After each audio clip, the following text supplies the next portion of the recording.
Hello, welcome to the Book Bird Academy. Current affairs के एक और वीडियो में आप लोगों का स्वागत करता हूं। मेरा नाम है Keshav Singh. Book Bird academy से आप लोगों को करंट अफेयर्स का अपडेट लेकर आते रहता हूं मैं। तो हम लोग फरवरी से स्टार्ट करा था हमने ये जर्नी। फरवरी मार्च का हम दूसरा वीडियो ये आपके पास लेकर आए हैं। दूसरे वीडियो में लगभग 21 क्वेश्चन है और 21 क्वेश्चन को हम लोग डिस्कस करेंगे, जिसमें कुछ नेशनल, इंटरनेशनल और अरुणाचल के न्यूज़ हैं। तो इस न्यूज़ को हमें पढ़ना बहुत ज़रूरी है, क्योंकि आने वाले एग्ज़ाम जो कि फॉरेस्टर हो गया या फिर एपीएसएसबी का एलडीसी, यूडीसी या हेड कांस्टेबल, चाहे सीसेट में आप सीसेट और सीसेट में तो नहीं, आपका जीएस जो पेपर 1 होता है जीएस का, एपीसीएस का, उसमें भी काम आ सकता है ये करंट अफेयर्स। तो चलिए स्टार्ट करते हैं क्वेश्चन नंबर 1 से। उससे पहले मैं आपको बता दूं कि हमारा एप्लीकेशन अगर आपको डाउनलोड करना है तो एप्लीकेशन का लिंक हमारे डिस्क्रिप्शन में है, और अगर आप मेरे को फॉलो करना चाहते हैं तो आप ट्विटर पे फॉलो कर सकते हैं। पीडीएफ चाहिए तो आप टेलीग्राम चैनल से जुड़ सकते हैं, या फिर मेरे को इंस्टाग्राम और फेसबुक पे भी कनेक्ट कर सकते हैं फॉर रेगुलर अपडेट्स। चलिए आज का वीडियो स्टार्ट करते हैं क्वेश्चन नंबर 1 से। What is the theme of 2022 International Women's Day? A. Gender equality today for a sustainable tomorrow. An equal world is an enable world. Think equal, build smart, innovate for change. D. Time is now. Rural and urban activists transforming women's life. And E. Smart woman. तो correct option से पहले मैं आपको बता दूं कि actually में women's day, international women's day कब सेलिब्रेट किया जाता है। तो इंटरनेशनल वुमेंस डे जो है वो 8 मार्च को एवरी ईयर सेलिब्रेट किया जाता है, और इसका जो करेक्ट आंसर है, जो theme of 2022 international women's day था, वो था gender equality today for sustainable tomorrow. बढ़ते हैं अगले क्वेश्चन की ओर। Which country has been recently placed on the Financial Action Task Force (FATF) grey list? A. Qatar, Oman, Kuwait, Saudi Arabia, United Arab Emirates. कौन सा country जो है वो grey list में आया है फाइनेंशियल एक्शन टास्क फोर्स में? A. Qatar, Oman, Kuwait, Saudi Arabia, United Arab Emirates. तो सबसे पहले ये क्या है, FATF क्या है? ये एक्चुअली FATF जो है फाइनेंशियल एक्शन टास्क फोर्स, ये एक कुछ कंट्रीज़ का मतलब कि ऑर्गेनाइजेशन है, जिसमें कुछ कंट्रीज़ और कुछ अलग एंटिटीज़ भी हैं, जैसे कि 39 कंट्रीज़ एंड सम अलग organization are part of FATF। ये क्या करती है? FATF का काम क्या है? ये इसका मॉनिटरिंग का काम है। ये बेसिकली जो फाइनेंशियल ट्रांजैक्शन होते हैं, मनी लॉन्ड्रिंग होती है या कुछ इलीगल टाइप से money laundering, financial transaction, money laundering, terrorist को फंडिंग, इन सब को रोक लगाने के लिए कुछ कंट्रीज़ का क्या है, ऑर्गेनाइजेशन है, मिलकर कुछ कंट्री इसको प्रिवेंट करती है, जिसको FATF बोलते हैं। तो इसमें ग्रे लिस्ट में आने का मतलब है कि आप इस फाइनेंशियल एक्शन टास्क फोर्स के जो ऑर्गेनाइजेशन है उससे बाहर की तरफ जा रहे हैं। ग्रे लिस्ट आएगा, उसके बाद ब्लैक लिस्ट हो जाएंगे, ब्लैक लिस्ट, ग्रे लिस्ट के बाद ब्लैक लिस्ट हो जाता है। ब्लैक लिस्ट का मतलब आप मेंबर नहीं है, ग्रे लिस्ट का मतलब है कि आपको वार्निंग दिया गया है। तो ऐसा कौन सा कंट्री है? तो ई, यूनाइटेड अरब एमिरेट्स जो है, इनको FATF में ग्रे लिस्ट में शामिल कर दिया गया। आगे बढ़ते हैं क्वेश्चन नंबर 3 की ओर। Who was the 23rd woman Grandmaster of India? A. Priyanka नूटकी, Divya Deshmukh, Dronavalli Harika, समय रैना, सुब्रमन विजयलक्ष्मी। तो यहाँ पे 5 ऑप्शन है। Who was the 23rd grand master of India? तो सबसे पहले 23rd women grand master of India क्या है, ये किस फील्ड से रिलेट करता है? तो ये चेस से रिलेट करता है। तो 23rd वुमेन ग्रैंड मास्टर कौन है? वो 19 ईयर्स की प्रियंका नूटकी प्रोनाउंस करेंगे, if I am wrong please माफ़ करिएगा, प्रियंका न्यूटकी, और ये आपका 23rd ग्रैंड मास्टर बनी है इंडिया का, जिनकी उम्र महज 19 साल की है। चलिए क्वेश्चन नंबर 4 की ओर बढ़ते हैं। What is the theme of 2022 world kidney days? 2022 world kidney day का क्या थीम है? एक किडनी ए है kidney health for all, kidney health for everyone everywhere, living well with kidney disease and childrens, act early to prevent it, are your kidneys okay. ये आपका option है। तो देखिए सबसे पहले तो ये समझना है, जो भी जितने भी डेज़ हैं ना, उनको आपको तो पहले तो उनके डेज़ किस दिन वो सेलिब्रेट किया जाता है वो आपको मालूम होना चाहिए। जैसे कि वर्ल्ड किडनी डेज किस दिन सेलिब्रेट किया जाता है, 10 मार्च एवरी ईयर। और इसके साथ साथ आपको थीम भी याद रहे तो ज़्यादा बेटर है। जैसे मैंने इस क्वेश्चन को थीम के वाइज जानबूझ के रखा है ताकि आप डेट याद रखें और थीम भी आपको याद रहे कि क्वेश्चन तो थीम के अकॉर्डिंग था। तो थीम बेसिकली पूछ लिया जाता है कभी कभी, इसीलिए आजकल का ट्रेंड क्वेश्चन का ये हो रहा है कि थीम ही पूछ लिया जाता है, क्योंकि जनरली सारे एग्जाम में तो डेट तो पूछते थे, तो ऑब्वियसली क्वेश्चन सेटर्स का भी थोड़ा सा दिमाग चेंज होता है ना, तो आप थीम पूछ लेते हैं वो कि थीम क्या है, इसलिए थीम को थोड़ा ध्यान दीजिए। 10th March is the date. तो 10th मार्च इसका जो डेट है वो 10th मार्च है, और इसकी जो थीम है 2022 का वो है kidney health for all. Option number A is correct answer. Option number A is correct answer. आगे बढ़ते हैं क्वेश्चन नंबर 5 की ओर। Which state government has launched women at the rate work programme? A Andhra Pradesh, Karnataka, Kerala, Orissa, Tamil Nadu. तो इसका आंसर है B Karnataka. और ये क्या है वुमेन एट द वर्क? इसका मतलब है कि एक तरीके से वुमेन एम्पावरमेंट, या जहाँ पे भी वर्किंग फोर्स की ज़रूरत पड़ती है वहाँ पे वुमेन को भी इक्वली पार्ट मिले, चाहे वो इंस्टीट्यूशन हो, स्किलिंग जॉब हो, स्किल जॉब हो, इंडस्ट्री हो। बहुत जगह पे वुमेन्स को क्या किया जाता है, नेगलेक्ट किया जाता है कि वो ये जॉब प्रोफाइल वुमेन का नहीं है, तो उसको एक तरीके के इक्वलिटी को दर्शाने के लिए women at the rate work का जो गवर्नमेंट ने लॉन्च किया है प्रोग्राम। मतलब हर तरीके से वुमेन को हर टाइप के प्रोफाइल में जॉब मिलना चाहिए, ये इसका मोटिव है। तो आगे बढ़ते हैं क्वेश्चन नंबर 6 की ओर। क्वेश्चन नंबर 6 की ओर। Which state chief minister has announce Sushma Swaraj award for women? A Maharashtra, West Bengal, Madhya Pradesh, Gujarat, Haryana. तो ये जो काम है ये हरियाणा गवर्नमेंट ने करा है। ई हरियाणा इसका आंसर है। इन सुषमा स्वराज अवार्ड किसको मिलेगा? वुमेन्स को मिलेगा for their contribution towards world. चाहे वो नेशनल हो, इंटरनेशनल, किसी भी तरीके में अगर वुमेन ने कंट्रीब्यूट किया है वर्ल्ड को, नेशनल वाइज, स्टेट वाइज या फिर इंटरनेशनल वाइज, तो उनको ये अवार्ड दिया जाएगा, और ये हरियाणा सरकार देगी सुषमा स्वराज अवार्ड।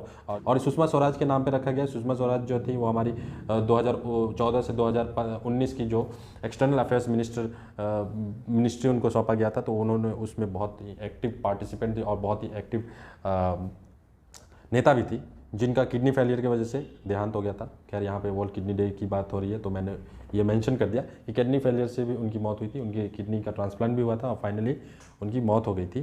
तो ये एक्सटर्नल अफेयर्स मिनिस्टर थी जो बहुत ही एक स्ट्रॉन्ग मिनिस्टर मानी जाती हैं, और वुमेन एम्पावरमेंट का एक बहुत बढ़िया एग्जाम्पल भी है। तो क्वेश्चन नंबर 7 की ओर बढ़ते हैं। Question number 7। Who has been appointed as the new chairperson of high powered committee HPC on the Char Dham project by supreme court?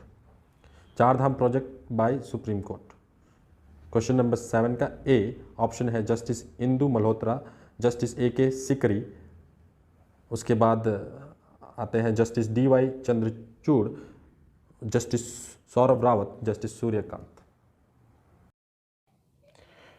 तो यहाँ पे देखिए जो कि जस्टिस AK सिकरी, वो जस्टिस AK सिकरी जो है, ऑप्शन बी, ये करेक्ट आंसर है। चारधाम प्रोजेक्ट के जो न्यू चेयरमैन है वो AK सिकरी है। और जो ये पोस्ट खाली हुआ है ये चारधाम प्रोजेक्ट में, उसमें आपका जो पहले चेयरमैन थे उनका नाम था रवि चोपड़ा, तो उन्होंने रिज़ाइन किया पोस्ट से फरवरी में, उसके बाद ये पोस्ट खाली थी। आज 8 अगस्त को प्रोजेक्ट के, और इसमें जो AK सिकरी है वो रिटायर्ड जज है सुप्रीम कोर्ट ऑफ इंडिया के। तो सबसे पहले इसको समझ लेते हैं कि इसका आंसर तो आपको मिल गया, लेकिन ये चारधाम प्रोजेक्ट है क्या? तो चारधाम प्रोजेक्ट जो है ये इम्प्रूविंग द कनेक्टिविटी ऑफ चार धाम, हिंदू के जो चार धाम है बेसिकली हिमालयन रीजन में, उनको उनका जो रास्ता है उसको 4 लेन करने के मतलब उस पर काम कर रही है कि मतलब वो उसको जो कम्युनिकेशन होगा, कनेक्टिविटी होगा, वो बहुत ही बढ़िया तरीके से हो जाए। तो बद्रीनाथ, केदारनाथ, गंगोत्री और यमुनोत्री, ये इस चार धाम, ये एक धाम हो गया बद्रीनाथ, केदारनाथ एंड गंगोत्री और यमुनोत्री, ये चार धाम है, इसको कनेक्ट करने का है। इसका जो है ऑलमोस्ट 900 किलोमीटर का ये पूरा प्रोजेक्ट है, इसको कनेक्ट करना है और इसको बढ़िया रास्ता बनाना है। और मतलब सिर्फ रास्ता ही नहीं, ऑल द वे डेवलपमेंट का प्रोजेक्ट है चार धाम प्रोजेक्ट। चलिए आगे बढ़ते हैं। Question number 8 here, who has been appointed as the new chairman of IRDAI in 2022? Ramana Rao, Mamata Suri, Debasish Panda, Sanjay Kumar Verma and last one is Vijay Sharma. इसमें से कौन IRDAI का नया चेयरमैन हुआ है? तो यहाँ पे सबसे पहले ये देखते हैं कि IRDAI का फुल फॉर्म क्या है। तो ये है insurance regulatory and development authority of India. Basically जो इंश्योरेंस सेक्टर है उसको रेगुलेट करता है, मतलब उसका आप कह सकते हैं कि सर्वे सर्वा है, ये टॉप मोस्ट हेड पोजीशन या हेड ऑर्गेनाइजेशन है जो सारे ही इंश्योरेंस जो कंपनी है उसको रेगुलेट करती है, मतलब इनके नॉर्म्स को मानना पड़ता है। जैसे कि बैंक को RBI करती है, RBI रेगुलेट करती है, इसी तरीके से सारे इंश्योरेंस कंपनी को IRDAI के नॉर्म्स मानने पड़ते हैं। ये बहुत ही बड़ा पोस्ट है, इंश्योरेंस का पोस्ट है। तो इसका जो सही आंसर है वो देवाशीष पांडा है। तो अभी नए चेयरमैन जो अपॉइंट हुए हैं वो देवाशीष पांडा है। आगे बढ़ते हैं क्वेश्चन नंबर 9 की ओर। How many airports have been awarded as among the best airport by size and the region by the airport council international ACI? तो बेसिकली यहाँ पे इंडियन एयरपोर्ट्स की बात की जा रही है कि इंडिया में कितने best airports by size and region आए हैं, जो कि एयरपोर्ट काउंसिल इंटरनेशनली ये लिस्ट जारी होती है। तो उसमें इंडिया के कितने एयरपोर्ट्स हैं, ये क्वेश्चन है। तो क्वेश्चन, इसका आंसर जो है वो आपका 6 है। 6 इंडियन एयरपोर्ट्स हैं जो कि अलग अलग कैटेगरी में अलग अलग साइज़ और रीजन के कैटेगरी में ये ACI से अवार्ड इनको मिला है। तो सबसे पहले हम देख लेते हैं। तो आप कह सकते हैं मुंबई एयरपोर्ट, जो कि छत्रपति शिवाजी महाराज इंटरनेशनल एयरपोर्ट है, जिसको CSMAI कहते हैं। उसके बाद आपका हो गया IGI, जिसको इंदिरा गांधी इंटरनेशनल एयरपोर्ट कहते हैं। और फिर राजीव गांधी इंटरनेशनल एयरपोर्ट हो गया हैदराबाद का राजीव गांधी इंटरनेशनल एयरपोर्ट। उसके बाद कोचीन का इंटरनेशनल एयरपोर्ट, कोचीन, 4 हो गए। उसके बाद सरदार वल्लभ भाई पटेल इंटरनेशनल एयरपोर्ट, और उसके बाद चंडीगढ़ एयरपोर्ट, ये अहमदाबाद में भी है, अहमदाबाद में है। और उसके बाद चंडीगढ़ का एयरपोर्ट। तो पहला शिवाजी टर्मिनल, फिर इंदिरा गांधी, फिर राजीव गांधी, फिर अहमदाबाद का सरदार वल्लभ भाई पटेल, उसके बाद चंडीगढ़ का, उसके बाद कोचीन का, कोचीन केरला। तो कहाँ कहाँ हो गया? मुंबई महाराष्ट्र, दिल्ली, उसके बाद हैदराबाद यानी कि तेलंगाना, उसके बाद अहमदाबाद जो यानी कि गुजरात, चंडीगढ़ जो कि यूनियन टेरिटरी है, capital of both Haryana and Punjab, उसके बाद कोचीन केरला का। तो ये सब अलग अलग कैटेगरी में हुए हैं। जैसे कि पहला कैटेगरी जो है वो ओवर 40 मिलियन, जो पहला जो 2 है ये जिसको हम कहते हैं शिवाजी टर्मिनल और इंदिरा गांधी एयरपोर्ट, ये 40 मिलियन पैसेंजर को पर ईयर कैरी करते हैं। तो उस कैटेगरी में ये 2 हैं। उसके बाद 15 to 25 के कैटेगरी में है एक एयरपोर्ट है जो कि हैदराबाद वाला है। उसके बाद 5 to 15 में कोचीन और सरदार वल्लभ भाई पटेल हो गया। और कैटेगरी, लास्ट कैटेगरी जो 2 to 5 मिलियन, ये मतलब कि बिल्कुल छोटा कैटेगरी है जो कि चंडीगढ़ एयरपोर्ट, चंडीगढ़ का। चलिए आगे बढ़ते हैं। Question number 10, the first ever drone school have been inaugurated in which of this city recently by ministry of civil aviation? तो यहाँ पे जो ऑप्शन है गुरुग्राम, ग्वालियर, चंडीगढ़, देहरादून, इंदौर, इसका करेक्ट आंसर है ग्वालियर, जिसको first ever drone school inaugurate किया गया है, जो ज्योतिराव सिंधिया और MP के मध्य प्रदेश के CM शिवराज सिंह चौहान ने इनॉग्रेट किया था। तो ग्वालियर इसका करेक्ट आंसर है। आगे बढ़ते हैं क्वेश्चन नंबर 11 की ओर। क्वेश्चन नंबर 11 की ओर बढ़ते हैं। 11, विच state government has announce A special scheme मुख्यमंत्री चाह श्रमी कल्याण प्रकल्पा for T workers, Karnataka, Tamil Nadu, Assam, Tripura and Sikkim? तो यहाँ पे जो ये गवर्नमेंट है, ये त्रिपुरा की गवर्नमेंट है। बेसिकली क्या है, टी वर्कर्स के लिए ये वहाँ के गवर्नमेंट ने शुरू किया है। अप्रॉक्सीमेटली त्रिपुरा में 7,000 टी वर्कर्स हैं जो कि जिनको हाउसिंग वगैरह या फिर फाइनेंशियल सपोर्ट, राशन वगैरह देने का इस मुहिम के तहत, इस गवर्नमेंट स्कीम के तहत उसको ये सब मिलेगा। तो ये स्कीम है त्रिपुरा गवर्नमेंट का। Question number 12, name the IAS officer who had been appointed as the new chairperson of national financial reporting authority NFRA। Ajay Bhushan Pandey, Amitabh Kant, Hasmukh Adhia, Sanjeev Sanyal, Rohan Gupta. तो ये जो है यहाँ पे जो करेक्ट आंसर है वो आपका अजय भूषण पांडे, फर्स्ट ऑप्शन जो है ये करेक्ट है। ये क्या है, एक तरीके का इंडिपेंडेंट ऑर्गेनाइजेशन है जो कि कंपनीज एक्ट 2013 को से लागू होता है और इनका काम होता है ऑडिटिंग ऑफ कंपनीज, मतलब कि जो भी कंपनी है इंडिया में उनको ऑडिट करने का काम है। आगे बढ़ते question number 13, the international day of mathematics IDM is observed every year on 11th March, 12th March, 13th March, 14th March, 15th मार्च। तो जो इसका करेक्ट आंसर है वो है 14th मार्च। इसको पाई डे भी मनाया जाता है। ये जो है आपका जनरल कॉन्फ्रेंस यूनेस्को के नवंबर 2019 में ये डिसीजन लिया गया कि 14 मार्च को आपका जो international day of mathematics observe किया जाएगा, जिसको पाई डे भी कहा जाता है। तो जो ज़्यादा पुराना नहीं है, ये 2019 नवंबर में मतलब इस जनरल कॉन्फ्रेंस करके इसको इस्टेब्लिश किया गया। 14 मार्च 2020 में पहली बार इसको सेलिब्रेट किया गया, जिसमें मैथमेटिक्स इज़ एवरीवेयर इसका थीम था। उसके बाद 2021 में इसका जो थीम था वो मैथमेटिक्स फॉर बेटर वर्ल्ड। उसके बाद जो इस साल का जो थीम है वो मैथमेटिक्स यूनाइट है, मैथमेटिक्स यूनाइट। तो mathematics for better world, mathematics is everywhere, उसके बाद मैथमेटिक्स यूनाइट्स। तो यहाँ पे क्वेश्चन नंबर 13 का आंसर 14 हो गया, 14 मार्च हो गया। और क्वेश्चन नंबर 14 का आंसर क्या है, what is the theme of international day of mathematics 2022। इसका भी आंसर यहीं पे है, मैथमेटिक्स यूनाइट। ये जो है 2022 का हो गया। Mathematics is everywhere, mathematics is everywhere ये जो है आपका 2020 में हुआ था। उसके बाद मैथमेटिक्स फॉर बेटर वर्ल्ड ये जो है 2021 का था थीम, 2020, 2021 एंड 2022। उसके बाद है question number 15, author translate Hindi novel Tomb of Sand is among 13 book long listed for the International Booker Prize. और इसको किसने लिखा है, उसका नाम क्या है। तो समांता स्वबलिन, ओल्गा टोकाजुक, एका कुर्निवान, गीतांजलि श्री, जोखा अलहार्थी। तो यहाँ 5 ऑप्शन है, इसमें से करेक्ट आंसर कौन सा है। तो इसका जो करेक्ट आंसर है वो है आपका गीतांजलि श्री, डी। इन्होंने टॉम ऑफ सैंड जो कि एक हिंदी नॉवल था जिसका नाम था रेत समाधि का मतलब होता है, रेत मतलब होता है सैंड, समाधि का मतलब आपका जो बरियल होता है ना, टॉम, वो रेत समाधि का इंग्लिश वर्जन ट्रांसलेट किया है Tomb of Sand, Geetanjali Shri.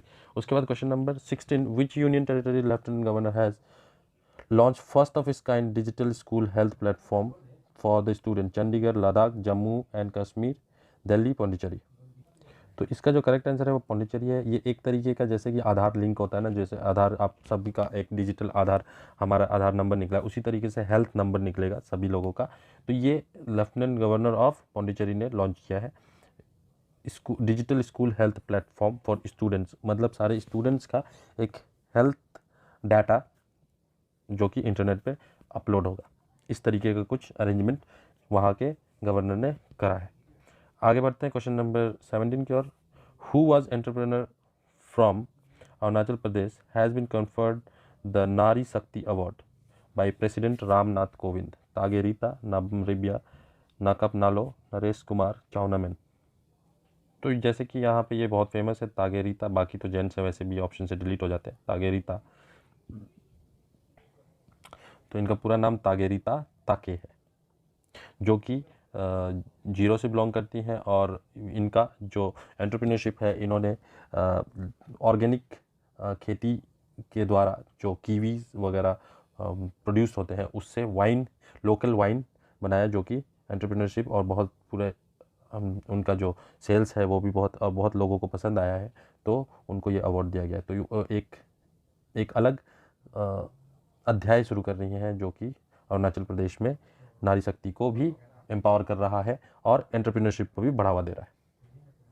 आगे बढ़ते हैं क्वेश्चन नंबर 18 की ओर। Which team wins first Subansiri river rafting competition? Assam team, Tagin tigers, Arunachal team, Manipur team, Nagaland team. तो ये एक राफ्टिंग कंपटीशन था जो कि सुबनसिरी रिवर में ऑर्गेनाइज हुआ था। अरुणाचल, इसमें जो है टीम अरुणाचल वो विजयी हुई थी। तो इनको first Subansiri river rafting competition का विनर घोषित किया गया है। उसके बाद question number 19, how many medals won Arunachal Pradesh at national bench press, dead lift and power lifting championship? तो इसमें टोटल 7, 5, 6, 5, 7, 8, 4 है, जो टोटल 7 मेडल्स मिले हैं अरुणाचल प्रदेश को national bench press, dead lift and power lifting में। देखिए खासकर अभी और मार्च में बहुत सारे जो कि कंपटीशन अभी ऑर्गेनाइज हो रहे हैं पूरे ऑल ओवर इंडिया में, और वो नेशनल लेवल पे बहुत सारे मेडल, आगे में जो हमारा वीडियोज़ है उसमें भी आपको बहुत सारे नाम सुनने को मिलेंगे और बहुत सारे उपलब्धि सुनने को मिलेंगे। तो आगे बढ़ते हैं क्वेश्चन नंबर 20 की ओर। How many medals won Arunachal Pradesh in all India inter university karate championship? 4, 5, 6। तो कराटे चैंपियनशिप में टोटल 7 है। Inter university karate championship all over India में ये हुआ है, तो टोटल 7 मेडल्स इंडिया को, और सॉरी अरुणाचल प्रदेश को मिले हैं। आगे बढ़ते हैं 21 question number, who is the winner of Arunachal singing star season 1? और इसमें गेली कामकी, संजारी, आनोंग सिंगपो, विनोद पेगू, देव तायड। तो इसमें जो करेक्ट आंसर है वो वो है ए, गेली कामकी। तो ये टोटल आपको करंट अफेयर्स में हमारे तरफ से अपडेट मार्च के सेकेंड वीक का मिलता है। आगे और 2 वीडियोस में मैं पूरा मार्च कवर करूंगा, तो जो वीक नंबर 3 है और वीक नंबर 4, ये सारा मिला के टोटल 4 वीक का 4 वीडियो मार्च में आने वाला है। तो आगे आप थर्ड वीडियो के लिए बहुत जल्दी ही मिल जाएगा, 3rd एंड 4th वीडियो बहुत जल्दी ही आपको मिल जाएगा। तो आज के लिए इतना ही, मिलते हैं नेक्स्ट वीडियो में।